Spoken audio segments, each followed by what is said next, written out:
And right now we're in the Hollywood Hills.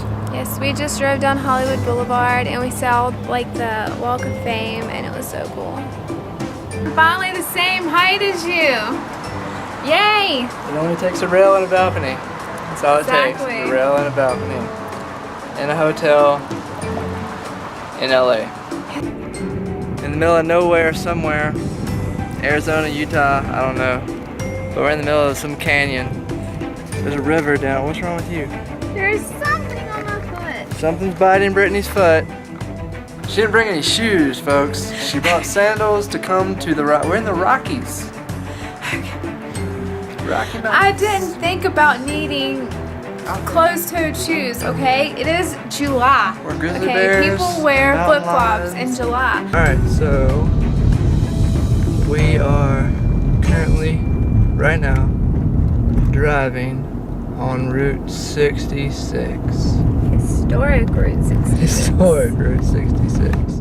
On this episode of On the Map, I test my skills on the tennis court. And we check out some great reasons why people come to Wintergreen and never want to leave. Today we are starting off with a professional tennis lesson here at Wintergreen with John Sarasak, who is the director of tennis.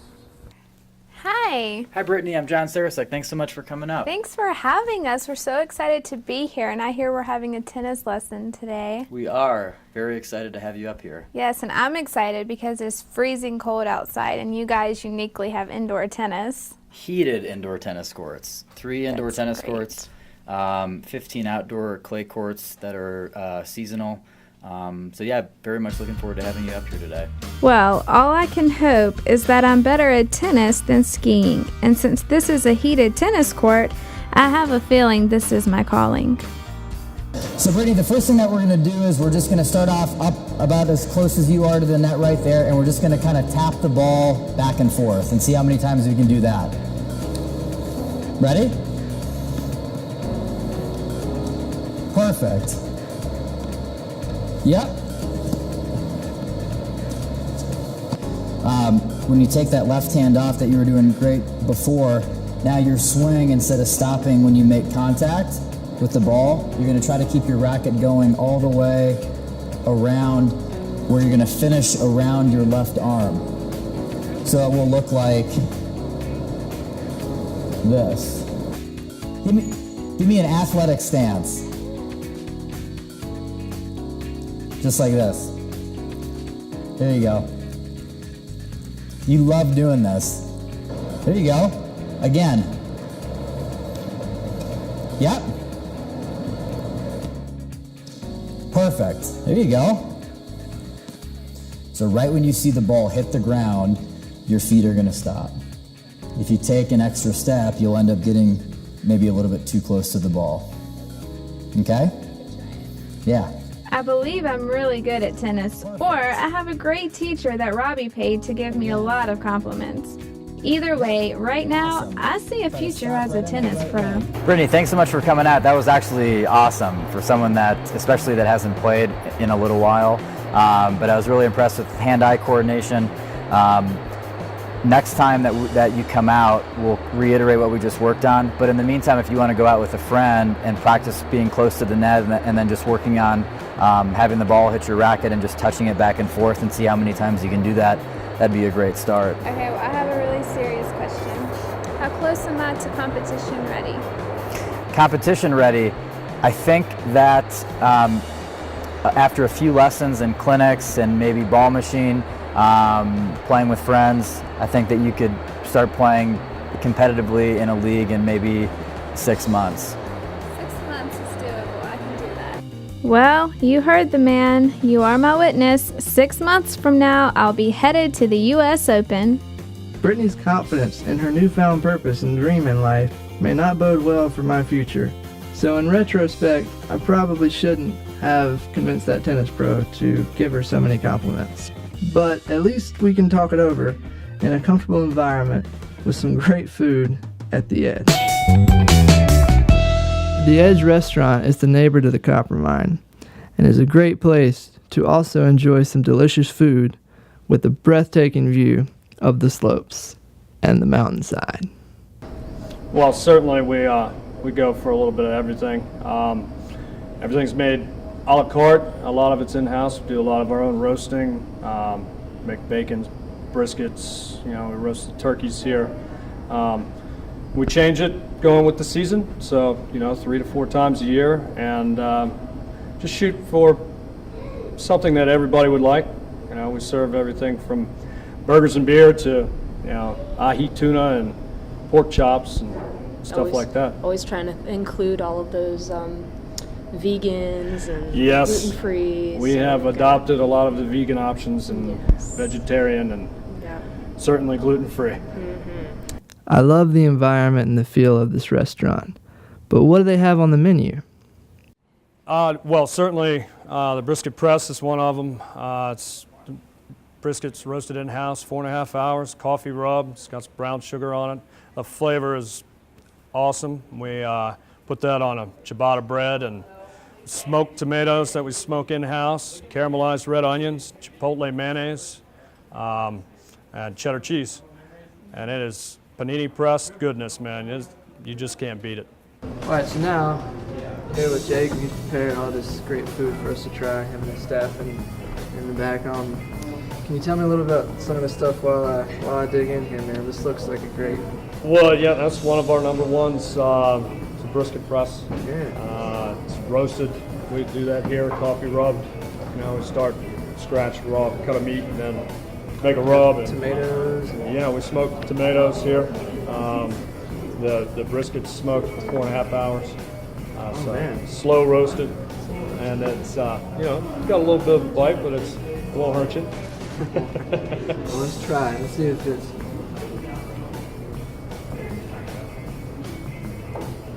It's definitely tender. Like, man, it's really. It's fall apart. So caramelized red onions, nice ciabatta bread, get a little crunch off the panini. And you can taste the freshness of the tomato in there and everything. That's great. Yeah, we sell a lot of them. People just eat it up. And do all of them come with this fruit on the side? No, that's preference.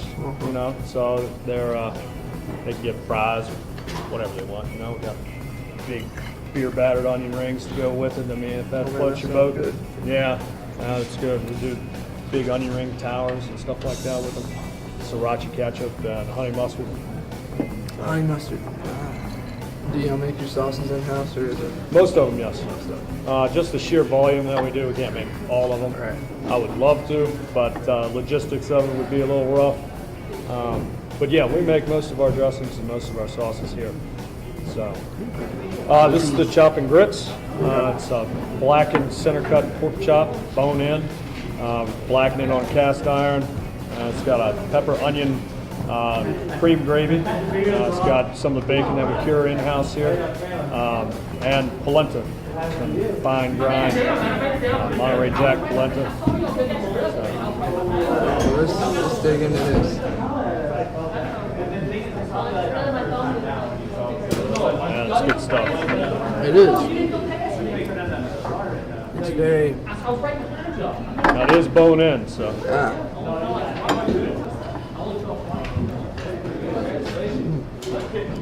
That is good. Oh man. Right? It's one of my favorites. I can imagine why, man. All the bacon is cured in-house, smoked in-house. So. And you can definitely taste it in there. It's so flavorful. It just hits your mouth and just, man. You don't really know what else to say besides just. Well, they have convinced me that the food here lives up to everything we have been told. But what other aspect really keeps people coming back to the Edge time and time again? Entertainment venue, definitely. Yes, definitely. Yeah, we're the late night entertaining. Late night entertainment. This is the place that everybody comes. A lot of people like to just come in and listen to music and sit down and have their dinner. It's just a place to do that. It's a good time. Or just drinks, Some or people drinks, just come in and just hang out and listen to the music. And I mean, we are kind of 30 to 45 minutes away from any major towns or cities, and so It's this kind is of its kind own of the, island. this is where everybody comes. So. Okay, so this is a great looking dessert y'all have here, that's for sure. That's Black Rock Sundae. It's hard to beat it. Got all the usual suspects: some brownies, some hot fudge, chocolate sauce, some toasted almonds on top. Everything's in it. Cherry, mint leaf, vanilla ice cream. That's good stuff. Is this one of your favorite ones too? You can't go wrong with the sundae, right? Yeah, you're right. It is really good. And this cherry on top.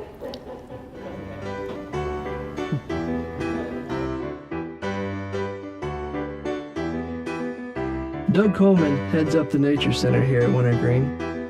Wintergreen has been in existence since the early 1960s, and Doug has agreed to give us some insight into this property's history. So sit back, relax, and enjoy, because this is going to be an interesting history lesson. Wintergreen's visionaries in the late 60s, late 1960s, who began to think about this as a place for recreation. Were very interested in the nature of Wintergreen. As a matter of fact, when they first started, it was all they had to sell. They had no amenities.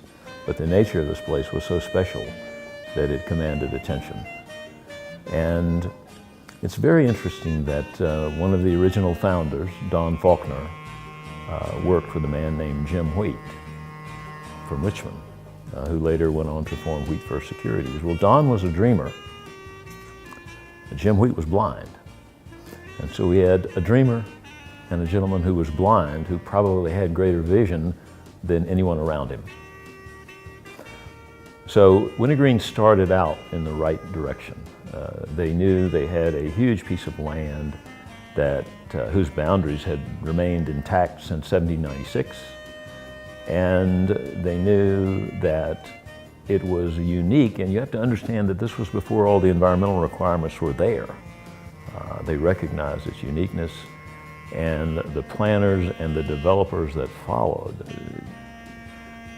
developed this place in such a manner that kept a commitment to keep over half of it undisturbed, and that commitment's been kept. So all of these represent this is early settlement history. We would have been standing in Goochland County, which extends all the way to Richmond. And then in 1744, Nelson would have been part of Big Albemarle County. And then in 1761, Nelson would have been part of Big Amherst County. And in 1807, Nelson became a county. Nelson County, which is the county Wintergreen resides in, is a very unique county. It was very undeveloped in the years before Wintergreen. But within this county, there is an incredibly unique cultural history as well. Jefferson, in his escape from Tarleton, came right across Nelson County. Nelson County has produced at least one governor. It's associated with Patrick Henry, with the Cabell Foundation, and the Cabell family. So it's very unique. Of course, people that were important in the ratification of the U.S. Constitution lived here. Emissaries that worked with George Washington and crossed with him at Valley Forge were here. The Blue Ridge, a subset of the Appalachians, gets wider north and south of here, but in the 11,000 acres of the Wintergreen community, it narrows down to a single ridge wide. This means that as the hawks migrate, they funnel into one ridge and thousands of them fly along the ridgeline here. It means that small animals that we wouldn't think of, like the salamanders and some of the insects that are on the ground, have a very limited corridor that they can travel through.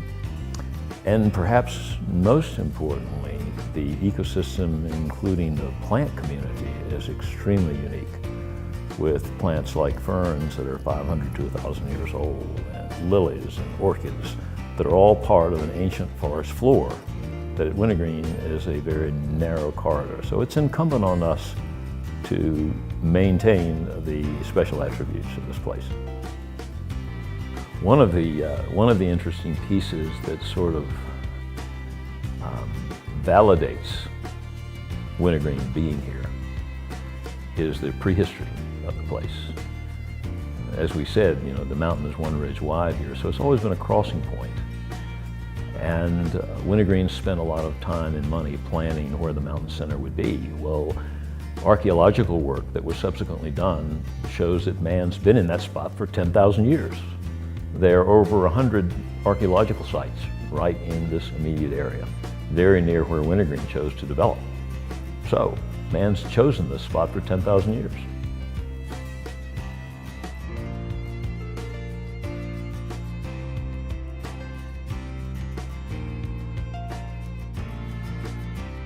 One big perk to spending a weekend or any time at Wintergreen is that you don't have to leave the mountain once you're on top, because Wintergreen has lodging of all types to fit the accommodation needs for your vacation. Although we spent very little time in our condo, the nights we did spend there were relaxing, recharging, and absolutely memorable. There's nothing like coming back from a great meal or a long nighttime tubing session to strike up a warm fire and relax with the breathtaking views of the mountainside at night. Some mornings, you can sit outside and take in the fresh mountain air with a fresh cup of coffee before starting your day. Or, like me, you can just sleep through the morning until the afternoon and enjoy the comfortable beds Wintergreen has to offer. For us at On the Map, we just love the idea of feeling the comforts of home while traveling, and a stay here at Wintergreen will meet that need every time.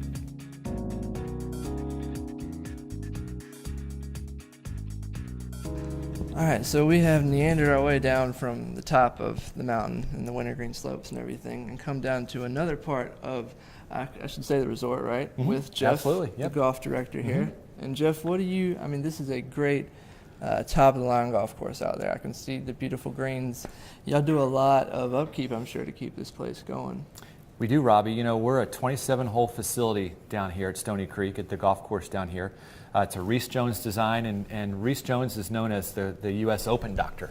And Reese would come in and redo all these classic golf courses for the U.S. Opens. And we were fortunate enough to have him back to do the Openest golf course in 1988. And it's opened up to rave reviews and been around for a while now, obviously. But it's got 3 nines. They're all distinct, very playable. It's always in really good condition.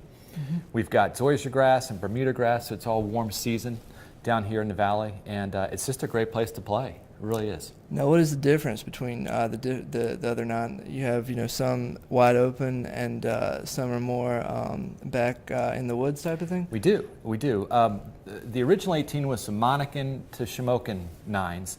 The Monacan 9 is the most open of the 3. It's not like link style or prairie style. There's still trees out there. You still got to, you know, hit the ball fairly straight, but it's the most open of the 3. The Shamokin 9, which is off to our right, is the wooded 9, and you got to really kind of move your golf ball through the woods and curve it a little bit to succeed out there. And then the Tuckahoe 9 is our newest 9. Mm-hmm. It opened up 10 years later, 1998, and it's really hilly. It's really up and down. It's got a little bit of trees. It's got some water, so it's got probably the best of both worlds. But they all have their own challenges. All have their own challenges. Again, it's a challenging golf course, but it's a fair and playable golf course at the same time. So you have something for every level. We do. Advice all the way to We do. expert. You could tee it all the way back at over 7,000 yards, or you can move up one of the 5 sets of tees that we have here and play it from a shorter distance. So it's very playable for everybody. That's great. And as a golf pro, what do you love about playing these particular 9s that you have here? Well, I like the variety, Mm-hmm. and again, the condition. Fred Biggers is our superintendent of golf course maintenance here. Fred and his crew do a great job with maintaining the golf courses. So during the season, they're in great shape. We've got a lot of local and regional events that we have here, and we've had Canadian Tour events here. We've got local PGA section events here every year. Right. We have a lot of junior golf events out here, so it's fun. There's a lot of buzz during the season. And it's just a nice, fun, playable, yet challenging golf course. if I come to Wintergreen and I really want to try out everything, and I get a ski lesson and that kind of stuff, you have lessons here too for golf? We do. The Wintergreen Golf Academy is located at the range in front of us. So probably what I'd do, Robbie, is I'd probably take you out to the academy. I'd probably give you an hour lesson. Okay. Just to kind of see where you are with things and help you out. If you're curving the ball one way or the other and you don't like it, I'm here to help you out. We've got certified PGA teaching professionals here as well that could help you out. And we take you out on the golf course. We'd probably start you on the Monacan 9, which is a little bit more forgiving, and then have you start there, and then we'll kind of get you ready for the back 9, the Shamokin 9. So I don't get frustrated right off the bat. Right. We'll give you a little chance to find the golf ball a little bit, right? And then we'll take you to the Shamokin 9, where you really got to curve it around and really know what you're doing to score out there.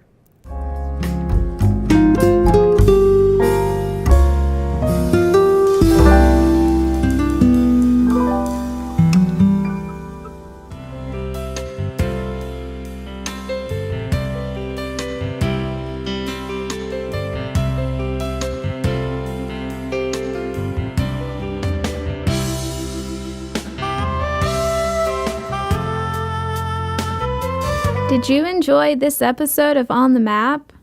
Visit onthemaptv.com for the rest of our Wintergreen series, other episodes, bonus content, and more. You can also sign up for our monthly newsletter and suggest a destination of your own.